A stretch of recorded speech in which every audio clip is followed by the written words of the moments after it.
Hello everyone, how are you doing? This is MD Tech here with another quick tutorial. In today's tutorial I'm going to show you guys how to center your worksheet horizontally in Microsoft Excel. So if we were to do a print preview as it appears right now, you notice everything's in the top left corner, which doesn't really look that great when you print it out.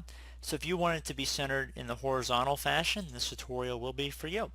So we're going to start by left clicking on the page layout tab at the top, and then underneath margins you want to left click on that, and then left click on custom margins. Underneath center on page, you want to check mark inside the box that says horizontally, and then left click on OK. So now if we were to do file and print, it should be horizontal in the page. And there was also an option to do vertical as well. So if you want it to be vertically aligned, you just go underneath custom and you would check mark vertical as well. And if we went back to print, it should be in the direct center of the page.